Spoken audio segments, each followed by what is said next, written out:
नमस्कार साथियों। तो चलिए आज के दैनिक जागरण में क्या खास खबरें हैं उन्हें हम लोग एक एक करके देख लेते हैं। और याद रखिए दैनिक जागरण का राष्ट्रीय संस्करण है, नेशनल एडिशन है, तो इसमें आप लोगों को महत्वपूर्ण खबरें ही देखने को मिलेंगी। दिल्ली से विपक्ष का वार, मेरठ से पीएम का प्रहार। आप सभी जानते हैं कि लोकसभा चुनाव है, तो लोकसभा चुनाव है तो आरोप प्रत्यारोप खूब चलेंगे। और लोकसभा चुनाव की बात करें तो 543 सीटें हैं लोकसभा में, और इनका चुनाव डायरेक्ट जनता यानी कि मतदाताओं के द्वारा होता है। अगर आपकी उम्र 18 साल हो चुकी है तो वोटर सूची में आपका नाम जुड़ चुका होगा और आप लोग वोट डालने भी जाते होंगे। अगर आपकी उम्र 25 साल हो चुकी तो आप लोग लोकसभा का चुनाव लड़ सकते हैं। आप लोगों से यहाँ एक सवाल है। पहले आप देखते हैं कि 21 साल हुआ करती थी वोट डालने की उम्र, किस संविधान संशोधन के द्वारा इसे 18 साल किया गया था? इसका का जवाब आप लोग नीचे लिखिएगा।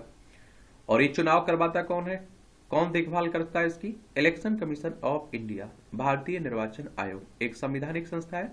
संविधान के अनुच्छेद 324 के तहत चुनाव आयोग की स्थापना की बात की गई है और इसकी स्थापना 25 जनवरी 1950 में हुई थी। नई दिल्ली में हेडक्वार्टर देखने को मिलेगा। सुकुमार सेन पहले मुख्य चुनाव आयुक्त थे। तो ये आप लोग जरूर याद रखिएगा।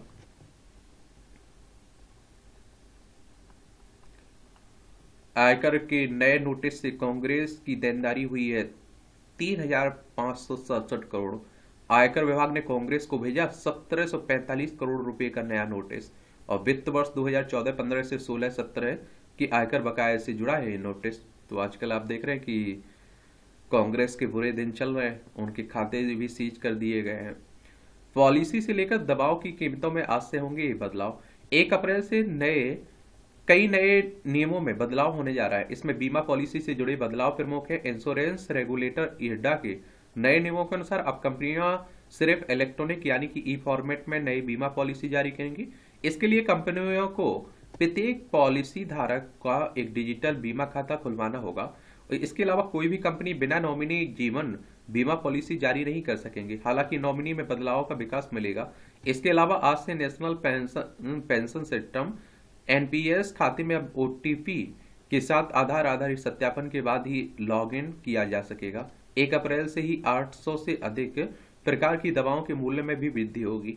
एसबीआई के डेबिट कार्ड एटीएम कार्ड की मेंटेनेंस फीस में भी आज से बढ़ोतरी होगी। अब देखते हैं कितनी बढ़ोतरी होती है। देखिए, अगर हम लोग बात करें एसबीआई की, स्टेट बैंक ऑफ इंडिया की बात हो रही है। आप लोगों के खाते भी होंगे और इसका हेडक्वार्टर आप लोगों को मुंबई महाराष्ट्र में देखने को मिल जाएगा। इसकी स्थापना कब हुई थी? इसकी स्थापना आप देखें तो इसकी स्थापना हुई थी 1 जुलाई 1955 में। ये आप देखते हैं कि लाल कृष्ण आडवाणी साहब को राष्ट्रपति साहिबा के द्वारा क्या भारत रत्न दिया जा रहा है। खराब स्वास्थ्य के कारण उनके आवास पर भी प्रदान किया गया, वो पहुंच नहीं पाए थे ना।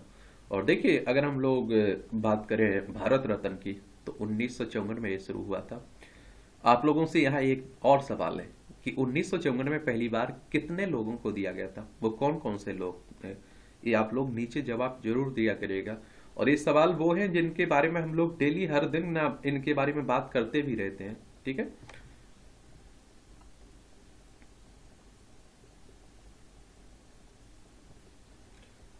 चुनावी बॉन्ड से धन के स्रोत का पता लगाना हुआ था संभव, ये मोदी जी कह रहे हैं, प्रधानमंत्री साहब। पूरे देश में कच्चा टीबू द्वीप बनेगा भाजपा का चुनावी मुद्दा। पूर्व प्रधानमंत्री नेहरू ने भी इस मुद्दे को अप्रासंगिक बताकर कर दिया था खारिज। ये मोदी बोले भारत की एकता अखंडता को कमजोर करना कांग्रेस के काम करने का तरीका है। इंदिरा गांधी के कार्यकाल में यह द्वीप भारत ने श्रीलंका को सौंप दिया था। ये मामला पूरा क्या है देखिए, क्योंकि काफी चर्चा इसकी बनी हुई है। तो कच्चा टीबू द्वीप श्रीलंका के नेदुन तिबू और भारत के रामेश्वरम के बीच स्थित है। यह द्वीप रामेश्वरम से करीब 19 किलोमीटर है। आजादी के बाद यह द्वीप भारत का हिस्सा था, लेकिन श्रीलंका इस पर लगातार अपना दावा ठोक रहा था। रिपोर्ट से सामने आया कि 1974 में दोनों देशों के बीच इस मुद्दे पर 2 बैठकें हुई थी। इसके बाद भारत की तत्कालीन प्रधानमंत्री इंदिरा गांधी और श्रीलंका के तत्कालीन राष्ट्रपति सिरमाओ भंडारनायके के बीच समझौता हुआ, जिसके तहत कच्चा टीबू द्वीप औपचारिक रूप से श्रीलंका को सौंप दिया गया था। तत्कालीन विदेश सचिव केवल सिंह ने तमिलनाडु के मुख्यमंत्री करुणानिधि को कच्चा तीवू पर अपना दावा छोड़ने के भारत के फैसले से अवगत कराया था। इसके विरोध में तमिलनाडु में होता रहा, और इसका विरोध क्योंकि यह तमिलनाडु और सटे राज्य के मछुआरों के अधिकारों पर कुठाराघात था। 1991 में तमिलनाडु सरकार ने इस द्वीप को श्रीलंका से वापस लेने के लिए विधानसभा में प्रस्ताव पारित किया। 2008 में जयललिता सरकार ने भी केंद्र सरकार के निर्णय को सर्वोच्च न्यायालय में चुनौती दी थी। तो उसी की बात हो रही। और देखिए श्रीलंका, ये आपको देखने को मिलेगा, फाग जलडमरू मन्नार की खाड़ी आप लोगों को भारत और श्रीलंका के बीच देखने को मिलेगी। अब आप देखिए, आपकी राष्ट्रीय राजधानी दिल्ली से जुड़ी खबरें हैं। दिल्ली में ही ये बैठक हुई है ना कल, इंडिया गठबंधन की, विपक्षियों की। और दिल्ली की बात करें तो आप देखेंगे विधानसभा में 70 सीटें देखने को मिलेंगी, राज्यसभा में आपको 3 सीटें हैं, लोकसभा में 7 सीटें आपको देखने को मिल जाएंगी यहाँ। अभी आप देखिए चुनाव है तो राजनीति की खबरें अधिक देखने को मिलेंगी आप लोगों को।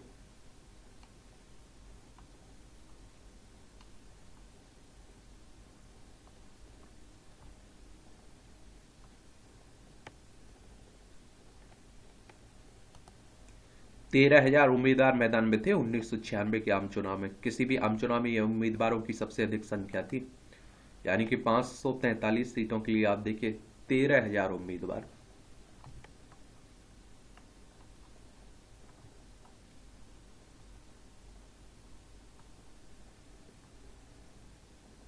पुरानी संसद में 29 बार आया अविश्वास प्रस्ताव। पुरानी संसद में विपक्ष ने 29 बार सरकार के खिलाफ अविश्वास प्रस्ताव पेश किया। इसके अलावा पुराने संसद भवन में खास मौकों पर संसद का संयुक्त सत्र भी आयोजित किया गया और 3 बार गिरी सरकार। आप देखिए पुरानी संसद में 29 अविश्वास प्रस्ताव की गवा रही है, और इंदिरा गांधी सरकार के खिलाफ सबसे ज्यादा 15 बार अविश्वास प्रस्ताव विपक्ष ने पेश किया था। लाल बहादुर शास्त्री के खिलाफ 3 और पीवी नरसिम्हा राव के खिलाफ 3, मोरारजी देसाई के खिलाफ 2, अटल बिहारी वाजपेयी के खिलाफ 2 और राजीव गांधी और एच.डी. देवगौड़ा, मनमोहन सिंह और नरेंद्र मोदी के खिलाफ एक अविश्वास प्रस्ताव पेश किया जा चुका है।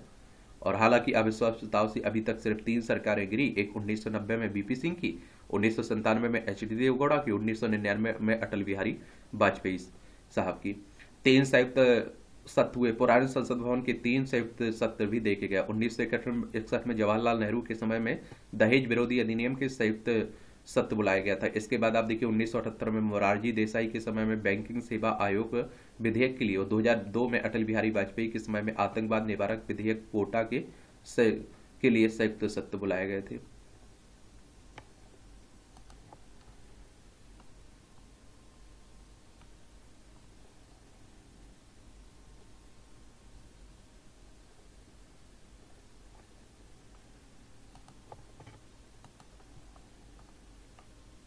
तो ये भी देखने को मिलेगा आप लोगों को। अधिकतर खबरें आप देखते हैं कि इसी तरह की छप रही हैं, राजनीति पर ही आप देखते हैं। बिहार में चुनाव खर्च का हिसाब नहीं देने वाले पिछले बार के प्रत्याशियों पर प्रतिबंध आप देखेंगे, ये सब आप देखेंगे। ये आप देखिए विश्व प्रसिद्ध गंगोत्री नेशनल पार्क के गेट 1 अप्रैल से पर्यटकों के लिए खोल दिए जाएंगे। एक ज्ञानवापी के तहखाने में पूजा रुकवाने की याचिका पर सुप्रीम कोर्ट में आज सुनवाई है। देखिए सुप्रीम कोर्ट की बात करें तो हमारे सर्वोच्च अदालत है। संविधान के अनुच्छेद 124 के तहत सुप्रीम कोर्ट की स्थापना की बात की गई है और 28 जनवरी 1950 में स्थापना हुई थी। और यहाँ भी हिंदू मुस्लिमों के बीच विवाद का कारण बना हुआ है। कहा जाता है कि जो ज्ञानवापी मस्जिद है ना, इससे भगवान के मंदिर को तोड़कर बनाई गई है। काशी विश्वनाथ मंदिर की ओर से नामित हिंदू पुजारी और याचिकाकर्ता शैलेंद्र कुमार पाठक का कहना है कि उनके परनाना सोमनाथ व्यास दिसंबर 1993 तक इस तहखाने में पूजा याचना करता थे, लेकिन 6 दिसंबर 1992 में अयोध्या में विवादित ढांचे के विध्वंस के बाद तत्कालीन मुख्यमंत्री मुलायम सिंह यादव ने तहखाने में पूजा बंद करवा दी थी। और तो उसी के एवज में ये कह रहे हैं। सब आप देख रहे हैं। संविधान के तहत कार्य करें राज्यपाल। जस्टिस नागरत्ना कह रहे हैं विधेयकों को मंजूरी नहीं दिए जाने के प्रति किया आगाह, और कहा राज्यपाल की कार्रवाई कोर्ट के सामने आए ये अच्छी बात नहीं है। एक बात आप लोगों को और बता दूं, देखिए आप सभी जानते हैं कि राज्यपाल क्या है, राष्ट्रपति नियुक्ति करते हैं, लेकिन आप देखते हैं केंद्र सरकार जैसे कि कहती है जो केंद्र में सत्ता होती है वो जिसे कहती है उसे राज्यपाल बनाया जाता है। और बाद में आप देखते हैं कि क्या होता है, राज्य सरकार में और राज्यपाल में तनातनी होती है। और जैसे आप देखिए कि आप बिहार चले जाइए, अब बिहार में नहीं होगी तनातनी क्योंकि नीतीश कुमार बीजेपी के साथ मिल चुके हैं। पंजाब में आपको देखने को मिलेगी, तेलंगाना, कर्नाटक, आंध्र प्रदेश, तमिलनाडु, पश्चिम बंगाल, पंजाब, इन सब में तनातनी देखते रहते हैं ना, तो उसी तरह की बातें हो रही हैं। और देखिए राज्यपाल के पद की अगर हम लोग बात करें तो संविधान का अनुच्छेद कौन सा पढ़िए आप लोग राज्यपाल के लिए, 153। इसमें कहा गया कि प्रत्येक राज्य के लिए एक राज्यपाल का प्रावधान है। एक व्यक्ति को 2 या 2 से अधिक राज्यों के राज्यपाल के रूप में नियुक्त किया जा सकता है। राज्यपाल केंद्र सरकार का एक नामित व्यक्ति होता है जिसे राष्ट्रपति द्वारा नियुक्त किया जाता है। चलिए, और अनुच्छेद 157 और 158 के तहत राज्यपाल पद के लिए पात्रता संबंधी आवश्यकताओं को निर्दिष्ट किया गया है। इसके लिए आप देखें वह भारत का नागरिक हो, आयु कम से कम उसकी आप देखेंगे कि 35 वर्ष हो, संसद के किसी भी सदन या राज्य विधायिका का सदस्य नहीं होना चाहिए, लाभ का पद धारण नहीं करना चाहिए। और राज्यपाल को संविधान के अनुच्छेद 161 के तहत क्षमादान और दंड विराम आदि की शक्ति दी गई है, तो ये भी याद रखिएगा। जब विकल्प बना संकल्प तो बाजार की राह भी हुई सुगम। बिहार में युवा किसान ने मशरूम की खेती को दिया नया आयाम। नौकरी के दौरान सीखे मार्केटिंग के गुर भी आ रहे हैं काम।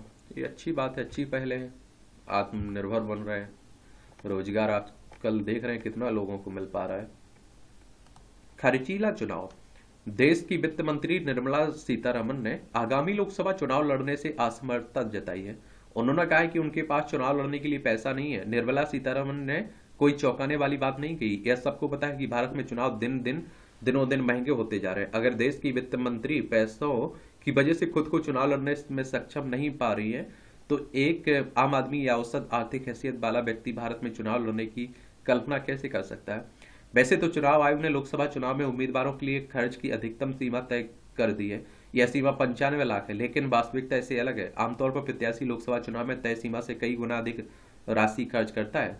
चुनाव में धनबल इतना हावी हो गया है कि देश की 90% आबादी चुनाव लड़ने के बारे में सोच भी नहीं सकती है, क्योंकि उसके पास चुनाव में खर्च करने के लिए बड़ी रकम नहीं है। यह स्थिति इसलिए भी चिंताजनक है क्योंकि खर्चीला चुनाव राजनीतिक दल में राजनीतिक तंत्र में भ्रष्टाचार को बढ़ावा देता है। एक बार सांसद या विधायक बनने वाला व्यक्ति चुनाव में खर्च की रकम अवैध तरीके से जुटाने का प्रयास करता है। इसके अलावा उस पर अगले चुनाव के लिए भी बड़ी राशि की व्यवस्था करने का दबाव रहता है।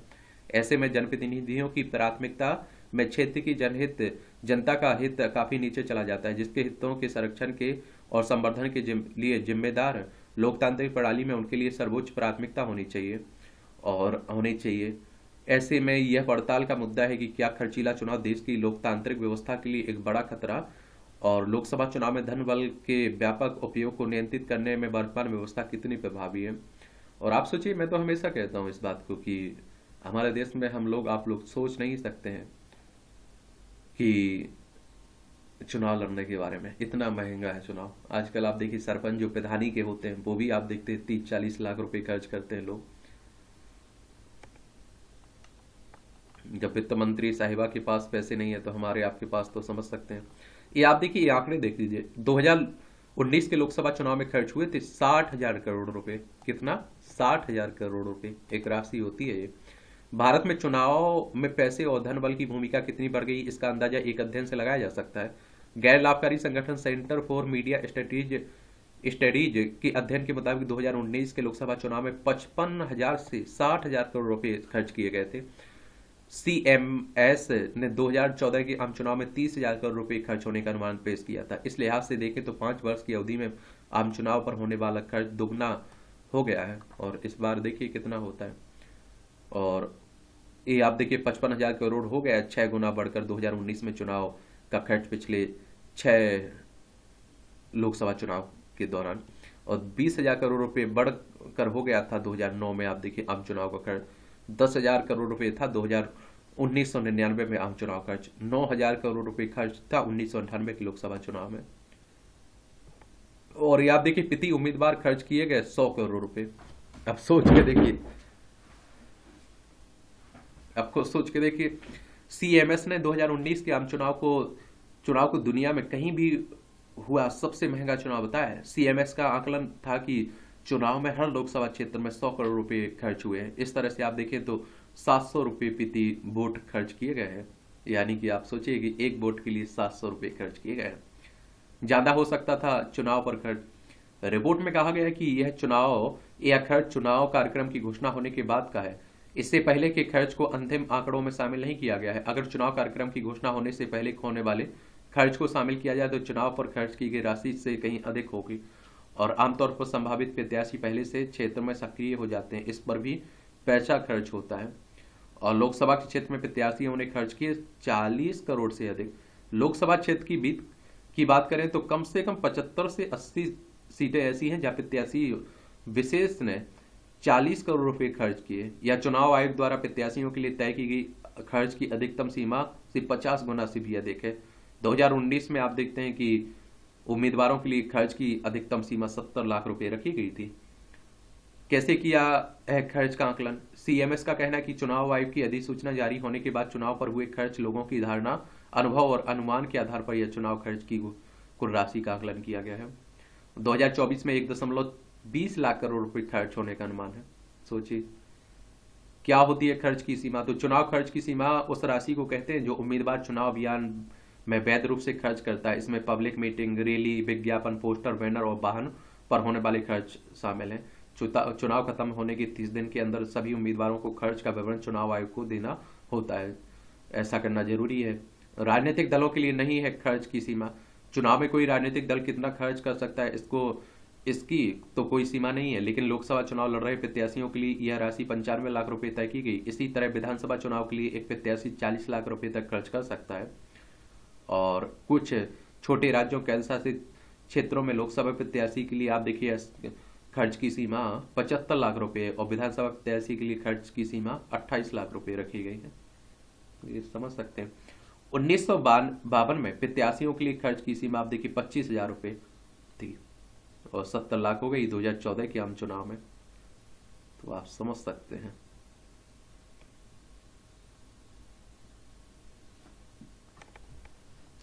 चुनाव पर बढ़ता खर्च और मतदाताओं की संख्या करोड़ में, चुनाव पर खर्च सरकार का करोड़ में। 83.40 मतदाता थे, करोड़ मतदाता। और आप देखते हैं कि 3870.3 चुनाव पर खर्च सरकार का करोड़ में रहा है 2014 में। चलिए आंकड़े याद रखा करिएगा। अब आप देखिए संपादकीय पार्ट है और इसे भी आप लोग पढ़ लिया करिएगा। ये प्रीलिम्स में, मुख्य परीक्षा में, इंटरव्यू में आप लोगों को हर जगह मदद पहुंचाते हैं। जब आप लोग आंसर राइटिंग करते हैं ना, निबंध लिखते हैं, तो वहां आपको मदद मिलती है। निराशक्ति आंदोलन से उपजी राजनीति। पवित्र उद्देश्य के साथ आरंभ किए गए आंदोलन से उभरी राजनीति में जब आंदोलन के मूल्य तिरोहित होने लगते हैं तो लोकमानस निराश उठता है। जैसे आप देखते हैं कि कई आंदोलन आप देखते हैं कि जो आंदोलन से निकले हुए हैं, जो भ्रष्टाचार के खिलाफ लड़ रहे हैं, वही अगर आप देखते हैं कि अगर भ्रष्टाचारी हो जाए तो कितनी, आप कह सकते हैं कि बुरी स्थिति कह सकते हैं। पिछली सदी में इंदिरा गांधी की तानाशाही को उखाड़ फेंकने वाले जेपी आंदोलन जब चरम पर था, तब उस आंदोलन के नायक जयप्रकाश नारायण को चंद्रशेखर ने एक चिट्ठी लिखी थी। भारतीय राजनीति इतिहास में उस पत्र की चर्चा कम ही हुई है। उस चिट्ठी में चंद्रशेखर ने आंदोलन में शामिल लोगों के बारे में कहा था कि व्यवस्था को बदलने के लिए आंदोलन में शामिल नहीं हो रहे हैं, बल्कि वे सत्ता के लिए आ रहे हैं। चंद्रशेखर ने यह भी चिंता जताई थी कि भविष्य में वे लोग अपनी अपनी जातियों के नेता साबित होंगे। जेपी आंदोलन से उभरे नेताओं की राजनीति की गहराई से देखें तो पाएंगे कि चंद्रशेखर की चिंता कितनी सही थी। इसी तरह से आप देखेंगे 2011 में जो अन्ना आंदोलन हुआ और इसमें अरविंद केजरीवाल आप देखते हैं कि शामिल होते हैं और बाद में आप देखते हैं कि वो राजनीतिक पार्टी बना लेते हैं और चुनाव लड़ रहे हैं। तो उसी की बातें हो रही राजनीति की। पढ़ना तो पढ़ लीजिएगा। इसकी पीडीएफ आपको टेलीग्राम पर एजुकेशन सर्कल प्लेटफॉर्म है ना, वहां डाल दी जाती है। स्वच्छ हवा, पानी और सबसे बड़ी चुनौती, ये आर्टिकल आप लोगों के लिए काफी महत्वपूर्ण है। तो पिछले दिनों स्विट्जरलैंड की एक संस्था IQ एयर ने विश्व वायु गुणवत्ता रिपोर्ट जारी की है। उसके अनुसार बिगड़ती हवा के मामले में भारत 134 देशों की सूची में तीसरे नंबर पर है।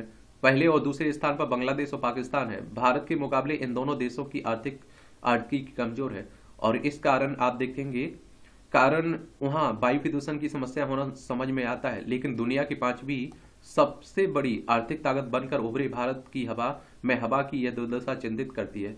आने वाले समय में जब देश विकसित होगा तो उस स्थिति में यहाँ हवा की स्थिति की बस कल्पना ही कर सकते हैं।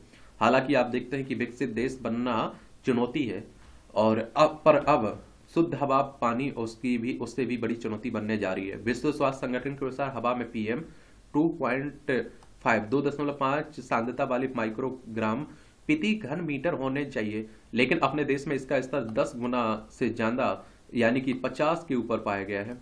यह आंकड़ा बांग्लादेश में आप देखिए 79 और पाकिस्तान में 73 आपको देखने को मिलेगा। और आप देखिए PM यानी कि पार्टिकुलेट मैटर वायु में मौजूद छोटे कण होते हैं। ये वातावरण में मौजूद ठोस कणों और तरल बूंदों का मिश्रण होता है। ये इतने छोटे होते हैं कि नग्न आंखों से भी नहीं देखे जा सकते। सांस के जरिए ये हमारे फेफड़ों और फिर रक्त के जरिए दूसरे अंगों में पहुंच जाते हैं, तमाम गंभीर रोगों का कारण बनते हैं। ऐसे में नए आंकड़े ये आप देखेंगे, ऐसे में नए आंकड़े ज्यादा डराने वाले हैं। देश के 96% लोग इस बुरी हवा की चपेट में है। इस दिल्ली दुनिया में सबसे प्रदूषित राजधानी पाई गई है और यहाँ PM 2.5 का स्तर 102 गुना है। दुनिया में सबसे प्रदूषित शहर भी अपने ही देश में पाया गया है, इसमें बेगूसराय शीर्ष पर है। इस प्रकार दुनिया के सबसे प्रदूषित शहरों में 80 शहर अपने ही देश में है। जाहिर है कि अपने देश में कोई भी शहर अब शुद्ध हवा पानी में नहीं जीता है। यहाँ WHO का उल्लेख हुआ है। वर्ल्ड हेल्थ ऑर्गेनाइजेशन 7 अप्रैल 1948 में इसकी स्थापना हुई थी। जेनेवा स्विट्जरलैंड में इसका हेडक्वार्टर देखने को मिलेगा। 7 अप्रैल को आप लोग स्वास्थ्य दिवस भी मनाते हैं। इसे देखते हुए अब देश में वायु प्रदूषण की समस्या को नए सिरे से समझना होगा। आखिर वे कौन सी गतिविधियां हैं जो तमाम प्रयत्नों के बाद भी हमारी प्राण वायु को संकट में डाल रही है। अपने ही प्राणों को हम संकट में डाल रहे हैं और इसको किसी भी तरह हल्के में नहीं लिया जाना चाहिए। अपने देश के 1.36 अरब लोग इसकी चपेट में हैं, तो पूरी व्यवस्था पर सवाल खड़ा होना ही चाहिए। हम आने वाले समय में विकसित देश बनने की ओर आगे बढ़ रहे हैं। देश की राजधानी दिल्ली में PM 2.5 का स्तर 105 माइक्रोग्राम प्रति घन क्यूबिक मीटर है। इस कारण देश में लोगों खासकर बच्चों बुजुर्गों में सांस, त्वचा और हृदय की बीमारियां पनप रही हैं। ऐसे में यह दायित्व तो सरकार के साथ समाज का भी होना चाहिए। विकसित बनने के साथ स्वच्छ एवं सुंदर रहना भी हमारा उद्देश्य होना चाहिए। यह उतना ही महत्व रखता है। आज दुनिया भर के आंकड़े की तरफ इशारा करते हैं। PM 2.5 का स्तर आने वाले समय में हम सबके लिए सबसे घातक होने जा रहा है और अब हमें इस विषय पर टुकड़ों में चर्चा करने की प्रवृत्ति छोड़नी होगी। देश में हर वर्ष दिवाली, होली या आदि त्योहारों या फिर पराली जलाने के समय हम खूब चर्चा करते हैं, एक दूसरे के ऊपर जिम्मेदारियां डालते रहते हैं। इस क्रम में सरकारों को ही कोसने का काम करते हैं। इसी प्रवृत्ति के कारण हम प्रदूषण के मामले में दुनिया में लगातार टॉप कर रहे हैं। दरअसल हम अभी भी प्रदूषण के मूल कारणों में से बहुत ज्यादा दूर है। यही आज सबसे बड़ा विषय भी है। आज भी अपने देश में आप देखिए यही मानकर चल जा रहा है कि या तो उद्योग या फिर परिवहन या फिर हमारी बढ़ती सुविधाओं को पूरा करने वाले आवश्यक उपभोक्ता सामान प्रदूषण के बड़े कारण है। वास्तव में शहरों में प्रदूषण का एक बड़ा कारण हमारी सड़कों पर बढ़ती धूल और असुरक्षित विनिर्माण भी है, जिन पर हमारा ध्यान नहीं जाता। एक आंकड़े के अनुसार देश में उद्यमों से मात्र 7% प्रदूषण होता है, परिवहन से भी यह 10% से ज्यादा नहीं होता है। इस मामले में सबसे बड़ा खतरा सड़कों पर पड़ी धूल से पैदा हो रहा है और इस संबंध में हमें विकसित देशों से सीख सकते हैं। कई देशों में सड़कों पर दौड़ती गाड़ियों कभी भी धूल नहीं उठा पाती, क्योंकि वहां सड़कों के दोनों तरफ घास की पट्टियां धूल को उड़ने नहीं देती हैं और वहां की सड़कों को धूल मुक्त रखा जाता है। जबकि अपने देश की सड़कों पर ऐसी कोई व्यवस्था नहीं की गई है जो धूल को उड़ने ना दे। जाहिर है कि जब उन पर 24 घंटे गाड़ियां दौड़ेंगी तो धूल हवा में होगी ही, और यह एक बड़ा विषय है जिस पर हमें बहुत गंभीरता से ध्यान देना होगा। और आप देखिए धूल को स्थिर रखने के लिए व्यवस्था की जानी चाहिए। अमेरिका, चीन या अन्य विकसित देशों में सड़क केंद्रित धूल को प्रदूषण नियंत्रण की तरह टारगेट किया जाता है। हमारे देश में असुरक्षित विनिर्माण से होने वाले प्रदूषण भी एक बड़ा कारण मुद्दा है। इसके अलावा थर्मल पावर प्लांट और हमारी बढ़ती घरेलू आवश्यकताओं को पूरा करने वाले इलेक्ट्रिक उपकरण भी इसकी बड़ी भूमिका निभा रहे हैं। साफ है कि अगर हमने आज सही निर्णय लिया तो आने वाले दिनों में देश में दो बड़ी समस्याएं सबसे बेकार रूप लेने वाली हैं। एक पानी का संकट, दूसरा प्राणवायु का। यह दोनों ही एक दूसरे से जुड़े भी हैं। बड़ी बात तो यह है कि प्राण बचाने के लिए पहली आवश्यकता भी है, मूलभूत आवश्यकता। अब जिस तरह से हालात बिगड़ चुके हैं वे सही प्रबंधन के अभाव में और भी बदतर होंगे। ऐसे में सोचना होगा कि हम मात्र जान बचाने की ही चिंता न करें, साथ में अपने जान बचाने के लिए भी गंभीर हो। लेखक पर्यावरणविद हैं अन्य प्रकाश जोशी, इनके द्वारा ये लिखा गया है। सरसता ऊर्जा, मानव जीवन की सफलता का सूत्र सरसता है। हमारी मृदु व्यवहार ही जीवन की सरसता का सूचक है। जिस व्यक्ति का व्यवहार कठोर होता है उसका जीवन कभी सरस नहीं हो सकता है, वह आप देखते प्रफुल्लित भी नहीं हो सकता है। दूसरे शब्दों में कहें तो वह स्वयं भी सरस नहीं हो सकता है और दूसरों में भी आप देखिए सरसता नहीं भर सकता है। वही जिसका व्यवहार मृदु होता है वह स्वयं तो सरस होता ही है और साथ ही दूसरों में भी आप देखिए सरसता भरता है। अच्छा कॉलम लिखा जाता है, पढ़ लिया करिएगा। विपक्षी एकता का जो प्रदर्शन दिल्ली की रामलीला मैदान में हुआ उसी की बातें हो रही हैं। पूर्व आपदा प्रबंधन, ये पढ़िए आप लोग। तो हिमाचल प्रदेश में मौसम ने करवट ली है। कुछ दिन से प्रदेश का तापमान बढ़ने लगा है, लेकिन शुक्रवार की रात एवं शनिवार सुबह ऊंचे क्षेत्रों में हिमपात और निचले क्षेत्रों में तेज हवा के साथ हुई वर्षा ने से तापमान में गिरावट आई है। तेज हवा के कारण कई जगह पेड़ भी गिरे हैं और इससे यातायात भी बाधित हुआ है। वहीं 3 लोगों की मौत भी हो गई। कांगड़ा जिला में तेज हवा से गिरे बिजली के तार की चपेट में आने से नानी और नातिन की मौत हो गई। ऊना जिले में आप देखिए झुग्गी पर पेड़ गिरने से बच्ची की मौत हो गई। देखा जाना चाहिए कि ऐसी स्थितियां क्यों पैदा हो रही हैं कि मौसम के करवट लेते ही इस तरह के हादसे होते हैं। प्रदेश में पहले भी इस तरह के हादसे हुए हैं। ऐसे हादसों को से सबक सीखने की में ही समझदारी। किसी भी हादसे से बचने के लिए यह जरूरी है कि पूर्व आपदा प्रबंधन पुख्ता हो। ऐसे पेड़ जो गिरने की कगार पर उसके लिए समय रहते ही अनुमति लेकर उसे काटने का प्रबंधन किया जाना चाहिए। भारी वर्षा एवं हिमपात में बिजली के तार टूटकर अक्सर लोगों के लिए परेशानी का कारण बनते हैं और बिजली के तार की समय समय पर जांच की जानी चाहिए। यदि किसी स्थान पर तार ढीले हैं तो उन्हें कसा जाना चाहिए, हादसे से बचा जा सके। ऐसे स्थान जहां पर भारी वर्षा के दौरान भूस्खलन, पेड़ गिरने आदि के कारण यातायात बाधित होता हो, वहां पर सुरक्षा के लिए भी कदम उठाने चाहिए। ऐसे स्थानों में अतिरिक्त मशीनरी की तैनाती की जानी चाहिए ताकि किसी भी तरह की बाधा आने पर उसे तत्काल दूर किया जा सके। बिजली, पानी, सड़क सहित अन्य आवश्यक सेवाओं की निर्बाध आपूर्ति के लिए कदम समय रहते उठाने में ही समझदारी है। मनोरंजन के नाम पर अश्लीलता, तो आजकल आप देख रहे हैं कि सास बहू और साजिश से कई कदम आगे बढ़ते हुए कुछ ओटीटी प्लेटफॉर्म हमारे समाज को दूषित करने में लगे हैं। इन पर धड़ल्ले से अश्लीलता परोसी जा रही है जो आप देखते हैं कहीं ना कहीं हमारे समाज की नैतिकता और मूल्यों को प्रभावित कर रही है और इसका हमारे समाज पर बहुत नकारात्मक असर पड़ रहा है। इस पर अंकुश लगाना जरूरी है। बीते दिनों इसी दिशा में मोदी सरकार ने एक अहम फैसला लेते हुए देश में 18 ओटीटी प्लेटफॉर्म को बैन कर दिया है। आप लोगों को पता है हमारे समाज पर सबसे ज्यादा इस तरह का प्रभाव भी देखा जाता है। मूवियों का सबसे ज्यादा प्रभाव पड़ता है, लोग उन्हें फॉलो करने लगते हैं। द ग्लोबल स्टैटिस्टिक्स.com की रिपोर्ट के मुताबिक भारत में 45 करोड़ ओटीटी सब्सक्राइबर्स हैं।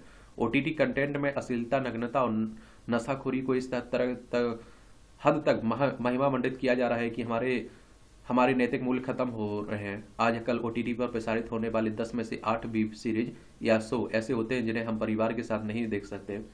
इन शो और वेब सीरीज में अश्लील दृश्यों के साथ साथ अवैध भाषा परोसी जा रही है। छात्र और शिक्षक तक के रिश्ते को भी असभ्य तरीके से दिखाया जा रहा है। हमारे भारतीय परिवेश में शिक्षक और छात्रों के बीच सद्भाव और स्नेह का रिश्ता होता है, लेकिन उसे भी तार तार करके दिखाया जा रहा है। लगता है पारिवारिक रिश्तों की नींव अश्लील दृश्यों के माध्यम से तहस नहस करने की साजिश चल रही है।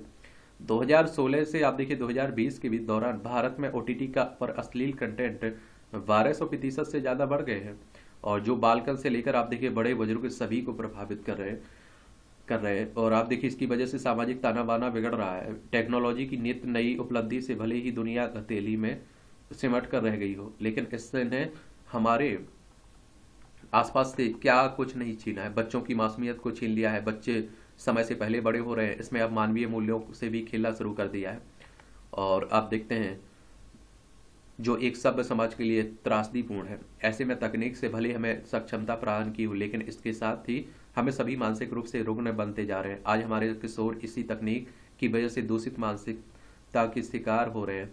उनके भीतर आप देखिए आपराधिक प्रवृत्ति जन्म ले रही। देखा जाए तो देश दुनिया में इंटरनेट की लत से छुटकारा दिलाने की कोई बेहतर नीति नहीं है। इंटरनेट पर क्या देखा जा रहा है कोई पता लगाने वाला नहीं है। खतरनाक स्थिति है। अच्छी बात है कि अब सरकार ने कुछ हद तक इंटरनेट मीडिया प्लेटफॉर्म पर निगरानी रखनी शुरू कर दी है। अब इस दिशा में और सख्ती से पाबंदी लगानी जरूरी है ताकि समाज में मनोरंजन के नाम पर अश्लीलता फैलाने से रोका जा सके। लेखक स्वतंत्र टिप्पणीकार हैं। अब आप सोचिए इस तरह का हो रहा है आप समाज में। और एक बात आप लोग देखिए, हमारे आपके जीते ही हम लोग कायदे से देख लेंगे कि समाज का पतन किस तरह से हो रहा है। और जो इस तरह की घटनाएं आती रहती है ना समाज से, कोई पढ़ाई लिखाई की बात हो रही है क्या? और मुझे लगता है कि पढ़ने लिखने, लोग कहते हैं उनके बच्चे यहाँ पढ़ रहे हैं, इस स्कूल में पढ़ रहे हैं, उससे सफलता, उससे इंसान की तरक्की ना नापी जाए, मापी जाए तो कोई, मुझे लगता है, सही है। क्योंकि आप देखिए बड़े पढ़े लिखे हैं और आप सोचिए उनमें इंसानियत, नैतिकता, मानवता जीरो है। आप सोचिए, मैं ऐसे लोगों को जानता हूँ जो आप देखेंगे कि उनके बच्चे नौकरी कर रहे हैं, अच्छी नौकरी कर रहे हैं, माँ बाप से बोलने का तरीका मालूम नहीं उन्हें, माँ बाप से उल्टा सीधा, माँ बाप का ख्याल नहीं रख सकते हैं। गजब है माहौल। मैं तो कहता हूं कि शुरुआती शिक्षा से एक क्लास होनी चाहिए संस्कार की, नैतिकता की, मानवता की, इंसानियत की। तो अलगाववादी दुष्प्रचार पर अंकुश आवश्यक है। तो आप देखेंगे चूंकि भारत की केवल 20% आबादी, कितना, 20%, 20% आबादी 5 दक्षिणी राज्यों और आंध्र प्रदेश, कर्नाटक, केरल, तमिलनाडु और तेलंगाना में भरी थी। लेकिन इन राज्यों की को कुल विदेशी निवेश का 35% प्राप्त होता है। इन राज्यों में ने देश के अन्य हिस्सों की तुलना में आप देखते हैं कि अधिक विकास किया है। 1993 में ये राज्य देश की जीडीपी का 24% उत्पन्न करते थे, वहीं अब आप देखिए यह बढ़कर 31% हो गया है। और आप देखें 46% टेक यूनिकॉर्न दक्षिण भारत से है। भारत का 46% इलेक्ट्रॉनिक्स निर्यात इन्हीं 5 दक्षिणी राज्यों से होता है। सारा विश्व जानता है कि उत्तर से दक्षिण तक, पूर्व से पश्चिम तक भारत एक है। इस उपमहाद्वीप में रहने वाले सभी लोग विविध धर्मों, जातियों, भाषाओं, क्षेत्रों, वेशभूषा और खान पान के बावजूद स्वयं को भारतीय मानते हैं। देश के विभिन्न हिस्सों में स्थित हमारी ज्योतिर्लिंग, तीर्थ और धाम इस बात की गवाह है कि सभी भारतीय पूरे राष्ट्र को अपना राष्ट्र मानते हैं और भाषाई, क्षेत्रीय, खान पान और अन्य विविधताएं कभी भी इसके बाधक नहीं बनी है।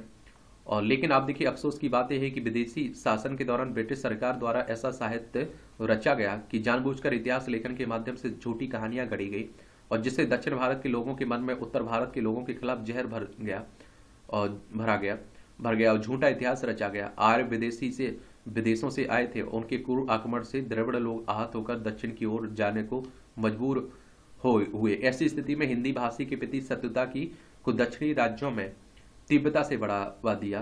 कहा जाता है कि इस झूठी कहानी की शुरुआत एक जर्मन प्राच्यविद और भाषाविद ने की थी।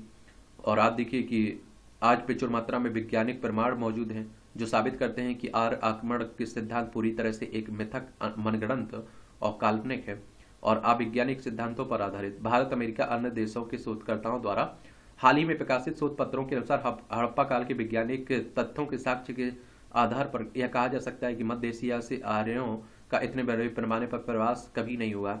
इसके अलावा कई इतिहासकारों ने भी इस झूठी कहानी को उजागर करने का काम किया है और इसी तरह दक्षिण भारत के कुछ नेता भी इसी प्रकार का तर्क देकर अपनी अलगाववादी राजनीति को बढ़ावा दे रहे हैं। हम जानते हैं कि देश में कुछ भ्रष्ट और अयोग्य नेताओं के कारण कई राज्यों का विकास बाधित हुआ है, जिनमें दक्षिणी राज्य भी शामिल हैं। पूर्वोत्तर के कई राज्य पूर्वोत्तर केंद्र सरकार की उपेक्षा के शिकार रहे हैं, लेकिन जम्मू कश्मीर जैसे कई राज्यों को उनकी जनसंख्या के अनुपात से कहीं अधिक संसाधन मिलते रहे हैं। समझना होगा कि सभी राज्यों का विकास एक दूसरे के सहयोग से ही हो सकता है। और जहां आप देखते हैं कि हमारे देश में खाद्यान्न उपलब्ध कराने में उत्तरी राज्यों का महत्वपूर्ण योगदान है, उसी प्रकार औद्योगिक उत्पादन, विशेषकर इलेक्ट्रॉनिक और आईटी उत्पादन उपलब्ध कराने में आप देखिए दक्षिण राज्य के योगदान को कम नहीं आंका जा सकता है। और इस प्रकार भारत एक परिवार की तरह है और सभी राज्य इसके सदस्य हैं। परिवार में कोई छोटा या बड़ा नहीं होता है, इसमें अमीर गरीब का कोई विचार नहीं होता है। जरूरत इस बात की है कि सब मिलकर काम करें और अपने अभिन्न परिवार यानी कि भारत को समृद्ध बनाएं। जनसांख्यिकीय प्रदर्शन 15वें वित्त आयोग की कार्यवाही के दौरान दक्षिण के राज्यों ने केंद्र सरकार के समक्ष संदर्भ की शर्तों के बारे में अपनी शिकायत व्यक्त की है और जिसके अनुसार वित्त आयोग को पिछले आयोग द्वारा उपयोग की जाने वाली जनसंख्या को 1971 के बजाय 2011 की जनगणना के अनुसार उपयोग करने का निर्देश दिया है। उनका आरोप था कि यह दक्षिणी राज्यों के विरोध जाएगा क्योंकि उन्होंने अपनी जनसंख्या को कई अन्य राज्यों की तुलना में बेहतर तरीके से नियंत्रित किया है। इन चिंताओं को दूर करने के लिए 15वें वित्त आयोग ने जनसांख्यिकीय प्रदर्शन यानी कि जनसंख्या नियंत्रण को भी महत्व दिया। हमें ध्यान देना चाहिए कि दक्षिणी राज्यों में धीमी जनसंख्या वृद्धि वहां की शिक्षा और औद्योगिक विकास के कारण थी। इसके अलावा केंद्रीय करों के कुल हस्तांतरण में आंध्र प्रदेश, तमिलनाडु, केरल की हिस्सेदारी पिछली वित्त आयोग की तुलना में 15वें वित्त आयोग की सिफारिश में कमोबेश वही रही है। हालांकि कर्नाटक की हिस्सेदारी 4.71% से घटकर 3.64% हो गई। केरल की हिस्सा इस अवधि में 2.5% से घटकर 1.95% हो गई। लेकिन केंद्रीय राजस्व में हिस्सेदारी के अलावा इन राज्यों को महत्वपूर्ण राजस्व घाटा अनुदान भी दिया जाता है। आंध्र प्रदेश के मामले में यह आप देखिए 2021-22 से 23-24 के बीच 23,497 करोड़ रुपए और कर्नाटक के लिए आप देखिए 2021-22 के लिए 1631 करोड़ रुपए बैठता है। केरल के लिए आप देखते हैं कि 2021-22 से 2023-24 के लिए 37,814 करोड़ और तमिलनाडु के लिए आप देखते हैं कि 2021-22 के लिए 2204 करोड़ रुपए था। इसलिए आंकड़े किसी भी तरह से वित्त आयोग के कथित पूर्वाग्रह को साबित नहीं करते हैं। यह समझना चाहिए कि राष्ट्रीय एकता और क्षेत्रीय सद्भाव के मुद्दों पर हमें अलगाववादी बयानों से बचना चाहिए, क्योंकि यह हमारे राष्ट्र की राष्ट्रीय एकता और जन कल्याण पर काफी हद तक प्रभाव डाल सकता है। अलगाववादी आवाजों पर अंकुश लगाने की जरूरत और अलगाववादी एजेंडे में शामिल अंतर्राष्ट्रीय एजेंसियों और मीडिया से भी सख्ती से निपटा जाना चाहिए। अब आप देखते हैं कि दक्षिण के राज्य कहते हैं कि भैया योगदान हम सबसे ज्यादा दे रहे हैं और हमें पैसा कम मिल रहा है, उत्तर भारतीय राज्यों को ज्यादा मिल रहा है, तो विरोध करते रहते हैं। लंबी छलांग लगाने को तैयार है भारतीय आर्थिकी। वित्तीय वर्ष 2023-24 की तृतीय तिमाही अक्टूबर-दिसंबर 2023 में भारत में आर्थिक विकास की दर 8.4% रही। कुछ विदेशी अर्थशास्त्री भारत की आर्थिक विकास दर को कमतर आंकते देखते हैं, जबकि यह तिमाही दर तिमाही आगे बढ़ती जा रही है। अब तो विश्व की कई आर्थिक एवं वित्तीय संस्थानों ने भी आप देखिए वर्ष 2024 के लिए भारत की आर्थिक विकास दर के संबंध में अपने अनुमानों को बेहतर किया है, परंतु अभी भी इन संस्थानों के अनुमान वास्तविक आर्थिक विकास दर की तुलना में बहुत कम है। आज भारतीय अर्थव्यवस्था की तुलना भारत से आगे चल रही विश्व के अन्य देशों की अर्थव्यवस्थाओं की विकास दर में ठहराव आ गया है। जैसे अमेरिका, यूरोपीय अर्थव्यवस्था आगे आने वाले समय में प्रति वर्ष केवल 2-3% की दर से आगे बढ़ पाएगी और इसी प्रकार चीन की अर्थव्यवस्था भी अब ढलान पर दिखाई दे रही है। जापान एवं जर्मनी की अर्थव्यवस्था में तो आर्थिक मंदी आप देखी जा रही है। इस प्रकार विश्व की सबसे बड़ी अर्थव्यवस्था भारत में अमृत काल में केवल भारतीय अर्थव्यवस्था ही तेज गति आगे बढ़ती दिखाई दे रही। एक और कारक जो भारत की आर्थिक विकास दर को उच्च स्तर पर बनाए रखने में सहायक हो सकता है, वह है भारत की प्रति व्यक्ति वार्षिक औसत आय का लगभग $2,500 का होना, जो चीन में आप देखिए $13,000 की तुलना में बहुत कम है। और इस दृष्टि से भारत को अभी बहुत आगे जाना है और यह केवल आर्थिक विकास की औसत दर को 10% प्रति वर्ष के आसपास बनाए रखने से ही संभव होगा। इस प्रकार भारतीय नागरिकों में अपनी औसत आय का विकसित देशों की तुलना में बेहतर करने की बहुत गुंजाइश है और यह भावना भारत की आर्थिक विकास दर को बढ़ाए रखने में सहायक भी होगी। आज अमेरिका व कनाडा में निवासरत व सूचना प्रौद्योगिकी क्षेत्र में कार्य कर रहे भारतीय मूल के नागरिक वापस भारत आकर बसने के बारे में गंभीरता से विचार कर रहे हैं, क्योंकि अब अमेरिका एवं अन्य विकसित देशों की तुलना में भारत में तेज हो रही आर्थिक विकास की दर उन्हें आकर्षित कर रही है। उन्हें आज भारत में अधिक आय अर्जन करने के अतिरिक्त साधन उत्पन्न होते दिखाई दे रहे हैं। एक सर्वे के अनुसार लगभग 38,000 भारतीय जो अमेरिका में सूचना प्रौद्योगिकी के क्षेत्र में काम करते हैं, वे अब भारत वापस आना चाहते हैं, क्योंकि अमेरिका में कई कंपनियां अपने कर्मचारियों की छटनी करती दिखाई दे रही हैं। वहीं भारत में केंद्र व विभिन्न राज्य सरकारों द्वारा विकास कार्यों के लिए अपने बजट में खर्च को बढ़ाया जा रहा है, जिससे सामान्य नागरिकों के हाथों में अधिक पैसा पहुंच रहा है तथा इससे नागरिकों के बीच विभिन्न उत्पादों की खपत का स्तर बढ़ता दिखाई दे रहा है। शहरी उपभोक्ता तो रोजमर्रा की जरूरी वस्तुओं के साथ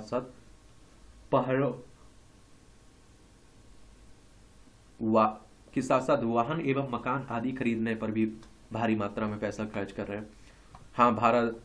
भारत में एक क्षेत्र अभी भी ऐसा है जिसकी चिंता स्वाभाविक है, वह क्षेत्र है आय की असमानता का। भारत की लगभग 10% आबादी के पास देश की 77% संपत्ति जमा हो गई है। एक शोध पत्र में यह बताया गया कि भारत में आर्थिक विकास के साथ साथ आर्थिक असमानता भी बढ़ी है। वित्त वर्ष 2022-23 के अंत तक भारत की 1% आबादी की देश की कुल आय एवं संपत्ति में 22.6% एवं 40.1% की भागीदारी रही है। आय की असमानता को देश में आर्थिक विकास को गति देकर भी दूर किया जा सकता है और जिसके लिए केंद्र सरकार एवं विभिन्न राज्य सरकारों द्वारा आप देखेंगे कि भरसक प्रयास किए जा रहे हैं। और एक बात और आप जानते हैं कि देखिए हमारे देश में अमीर अमीर होता जा रहा है, गरीब गरीब होता जा रहा है, तो उसी तरह से बात हो रही है।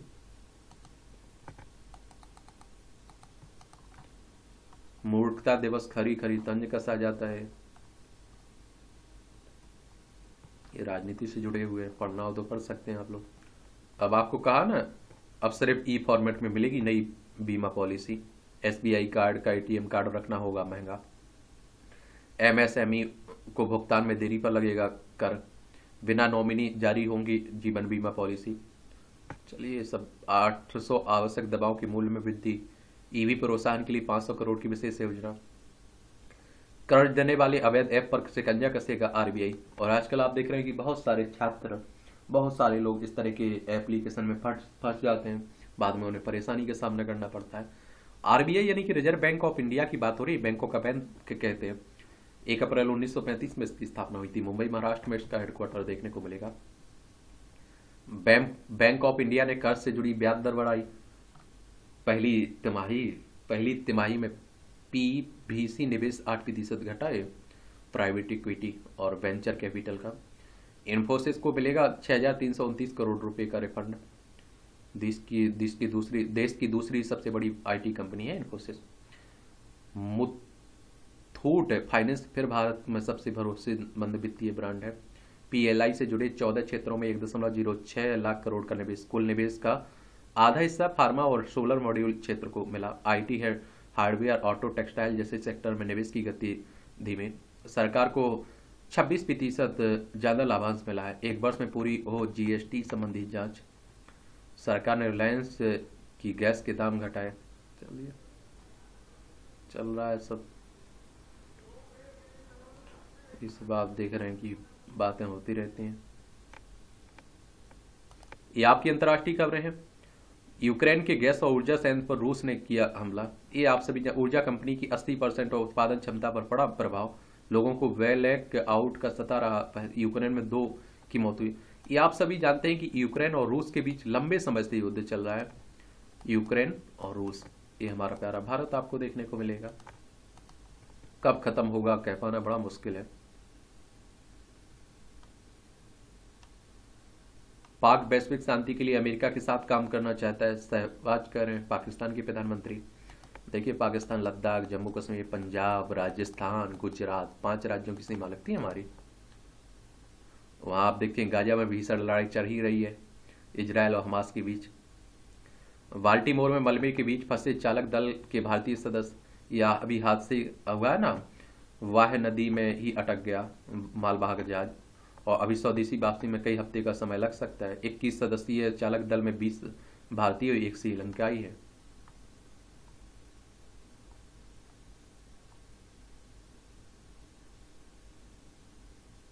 G20 राजनीतिक आर्थिक पुनर्संतुलन का एक उदाहरण था। जयशंकर साहब कह रहे हैं G20 यानी कि ग्रुप 20 ऑफ इन की बात हो रही है। इसके बारे में जरूर आप लोग याद रखा करिएगा, कई बार क्वेश्चंस पूछ लेता है। ग्रुप ऑफ 20 की बात कर रहा हूं मैं। चलिए इसके बारे में आपको बता देते हैं। 26 सितंबर 1999 में इसकी स्थापना हुई थी। समझ रहे हैं आप। इसमें आप देखते हैं कि इसका उद्देश्य वैश्विक अर्थव्यवस्था में प्रमुख मुद्दों पर चर्चा करने के लिए व्यवस्थित रूप से महत्वपूर्ण औद्योगिक और विकासशील अर्थव्यवस्थाओं को एक साथ लाना इसका काम है। 21 सदस्यों में आप देखिए अर्जेंटीना है, ऑस्ट्रेलिया है, ब्राजील है, कनाडा है, चीन है, फ्रांस है, जर्मनी है, Bharat, Indonesia, Italy, Japan, Mexico, रूस, सऊदी अरब, दक्षिण अफ्रीका, दक्षिण कोरिया, टर्की, यूनाइटेड किंगडम, संयुक्त राज्य अमेरिका, यूरोपीय संघ, अफ्रीकी संघ आपको देखने को मिलेगा इसमें।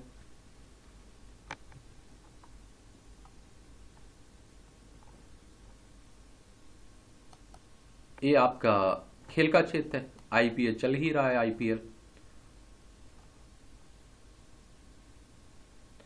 क्रिकेट को तो आप लोग पसंद करते होंगे, तो एक एक बॉल भी देखते होंगे।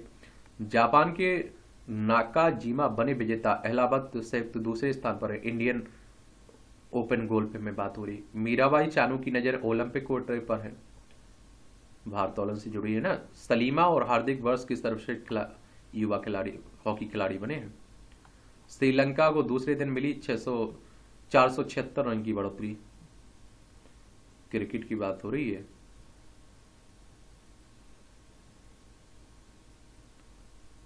खिताब के साथ बोपन्ना की शीर्ष स्थान पर वापसी रही है।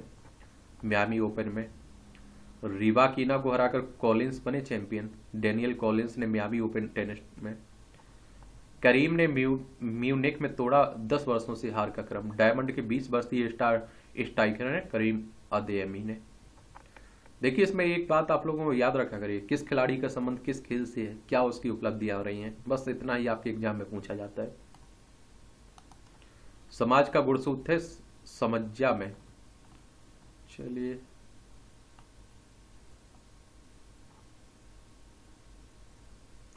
मध्य प्रदेश की ऐतिहासिक भोजशाला के भीतर फर्श की होगी खुदाई। सर्वे का 10वां दिन, सैंपल एकत्रित करने और दस्तावेजीकरण करने में तेजी हो रही है। या आप देखिए, यहाँ भी हिंदू मुस्लिमों का विवाद चल रहा है। कोई कह रहा है कि यहाँ सरस्वती माता का मंदिर था और कोई कह रहा है उसे तोड़कर मस्जिद बनाई गई थी, कमाल मौला दरगाह।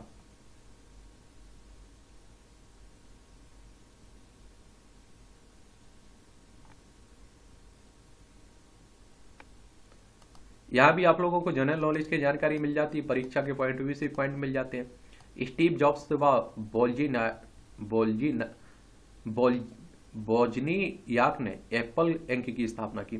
1976 में आज ही कॉलेज ड्रॉप आउट रहे स्टीव जॉब्स व स्टीव बोजनियाक ने एप्पल कंप्यूटर इंक की शुरुआत की थी।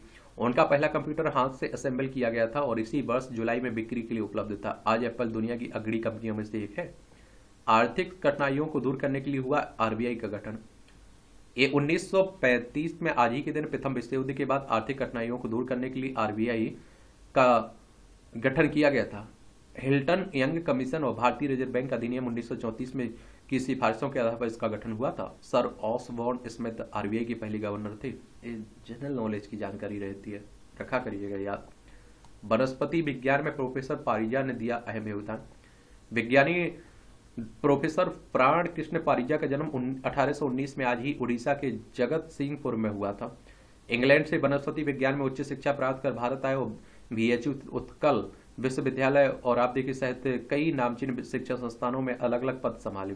जलकुंभी व अन्य जलीय खरपतवार पत्तों में शोषण की प्रक्रिया पर शोध कर वनस्पति विज्ञान के क्षेत्र में योगदान दिया। वह इंडियन बॉटनिकल सोसाइटी और भारतीय विज्ञान कांग्रेस के अध्यक्ष भी रहे।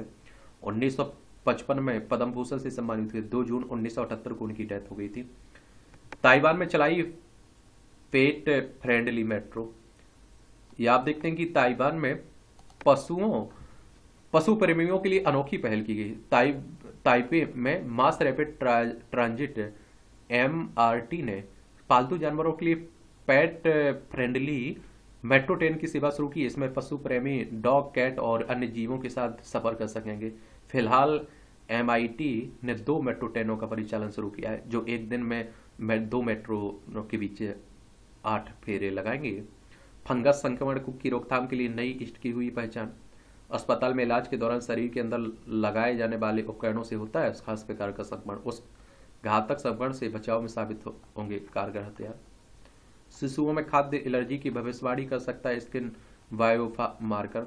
अनुसंधान कर रहा है। ग्लूकोज नापेगा पेड़, हाथों हाथ मिलेगी रिपोर्ट। आईआईटी जोधपुर के शोधकर्ताओं ने विकसित किया डिवाइस जिसमें बायोडिग्रेडेबल पेपर है। जांच के लिए नहीं जाना पड़ेगा लैब, लोगों को तुरंत मिल सकेगी मेडिकल रिपोर्ट। और लागत महज 10 रुपये, जो आने वाले समय में 5 रुपये हो सकती है। ग्लूकोज के अलग अलग स्तर के आधार पर बदलता है रंग, भविष्य में ऐसे रहेगा कारगर। अच्छी बात है। 6 मिनट तक मुंह से पानी निकाल कर बनाए रखो।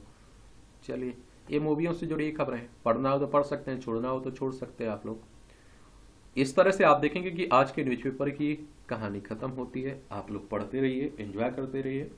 मेरी तरफ से शुभकामनाएं। ईमानदारी से मेहनत करिए और सही दिशा में मेहनत करिएगा। धन्यवाद।